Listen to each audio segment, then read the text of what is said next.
محترم سامعین کرام، یوں تو ہمیں ساری دنیا کی خبر ہوتی ہے اور ہم سوشل میڈیا کے ذریعے سے ہر ایک کی خبر رکھتے ہیں، لیکن کیا مسلمان ہونے کی حیثیت سے ہمیں ہمارے نبی پاک صلی اللہ علیہ وسلم کے اصحاب کا بھی پتہ ہے؟ اس ویڈیو میں ہم آپ کو حضرت ضماد رضی اللہ عنہ کے بارے میں بتائیں گے، جو حضور صلی اللہ علیہ وسلم پر ایمان لانے والے اولین اصحاب میں سے تھے۔ ان کے ایمان لانے کا قصہ آپ کے گوش گزار کرتے ہیں۔ حضرت عبد الرحمن ادوی رحمۃ اللہ علیہ کہتے ہیں کہ حضرت ضماد رضی اللہ تعالیٰ عنہ نے بیان فرمایا کہ میں عمرہ کرنے کے لیے مکہ مکرمہ گیا۔ وہاں میں ایک مجلس میں بیٹھا جس میں ابو جہل، عتبہ بن ربیعہ اور امیہ بن خلف تھے۔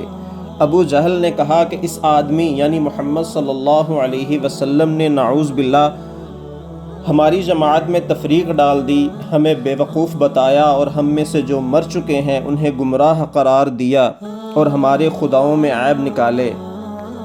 امیہ نے کہا اس آدمی کے پاگل ہونے میں کوئی شک نہیں ہے، نعوذ باللہ من ذالک۔ حضرت ضماد رضی اللہ عنہ کہتے ہیں کہ اس کی بات کا میرے دل پر بڑا اثر ہوا اور میں نے اپنے جی میں کہا کہ میں بھی تو جنون وغیرہ کا علاج کر لیتا ہوں۔ چنانچہ میں اس مجلس سے کھڑا ہوا اور حضور صلی اللہ علیہ وسلم کو تلاش کرنے لگا، لیکن آپ مجھے سارا دن کہیں نہ ملے، یہاں تک کہ اگلا دن آ گیا۔ اگلے دن پھر ڈھونڈنے نکلا تو مجھے آپ مقام ابراہیم کے پیچھے نماز پڑھتے ہوئے مل گئے۔ میں بیٹھ گیا۔ جب آپ نماز سے فارغ ہو گئے تو آپ کے قریب آ کر بیٹھ گیا اور میں نے کہا اے ابن عبد المطلب۔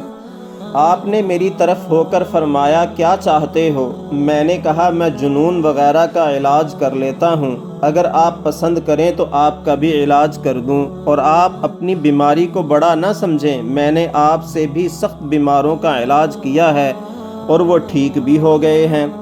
میں آپ کی قوم کے پاس سے آ رہا ہوں، وہ آپ کے بارے میں چند بری خصلتوں کا تذکرہ کر رہے تھے کہ آپ ان کو بے وقوف بتاتے ہیں اور آپ نے ان کی جماعت میں تفریق ڈال دی ہے اور ان میں سے جو مر چکے ہیں ان کو آپ گمراہ قرار دیتے ہیں اور ان کے خداؤں میں عیب نکالتے ہیں۔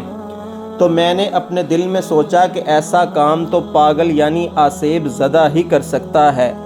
میری ساری بات سن کر حضور صلی اللہ علیہ وسلم نے مسنون خطبہ پڑھا جس کا ترجمہ یہ ہے: تمام تعریفیں اللہ کے لیے ہیں، میں اس کی تعریف کرتا ہوں اور اس سے مدد مانگتا ہوں اور اس پر ایمان رکھتا ہوں اور اسی پر بھروسہ کرتا ہوں۔ جس کو وہ ہدایت دے اس کو کوئی گمراہ نہیں کر سکتا اور جسے وہ گمراہ کر دے اسے کوئی ہدایت نہیں دے سکتا، اور میں اس بات کی گواہی دیتا ہوں کہ ایک اللہ کے سوا کوئی معبود نہیں، اس کا کوئی شریک نہیں، اور اس بات کی گواہی دیتا ہوں کہ محمد صلی اللہ علیہ وسلم اس کے بندے اور رسول ہیں۔ حضرت ضماد رضی اللہ تعالیٰ عنہ فرماتے ہیں کہ میں نے حضور صلی اللہ علیہ وسلم سے ایسا کلام سنا کہ اس سے اچھا کلام اس سے پہلے میں نے کبھی نہیں سنا تھا۔ میں نے آپ سے اس خطبہ کے دوبارہ پڑھنے کی گزارش کی جس پر آپ صلی اللہ علیہ وسلم نے دوبارہ خطبہ پڑھا۔ پھر میں نے کہا آپ کس چیز کی دعوت دیتے ہیں؟ آپ نے فرمایا میں اس بات کی دعوت دیتا ہوں کہ تم ایک اللہ پر ایمان لاؤ جس کا کوئی شریک نہیں ہے اور بتوں کی غلامی سے اپنے آپ کو آزاد کر لو، اور اس بات کی گواہی دو کہ میں اللہ کا رسول ہوں۔ میں نے کہا کہ اگر میں ایسا کروں تو مجھے کیا ملے گا؟ آپ نے فرمایا تمہیں جنت ملے گی۔ میں نے کہا میں اس بات کی گواہی دیتا ہوں کہ ایک اللہ کے سوا کوئی معبود نہیں جس کا کوئی شریک نہیں ہے، اور اپنی گردن سے بتوں کو اتار کر ان سے براءت کا اظہار کرتا ہوں، اور اس بات کی گواہی دیتا ہوں کہ آپ اللہ کے بندے اور رسول ہیں۔ پھر میں آپ کے ساتھ رہنے لگ گیا، یہاں تک کہ میں نے قرآن شریف کی بہت سی صورتیں یاد کر لی۔ پھر میں اپنی قوم میں واپس آ گیا۔ سبحان اللہ، اللہم صلی علی محمد وعلی آل محمد۔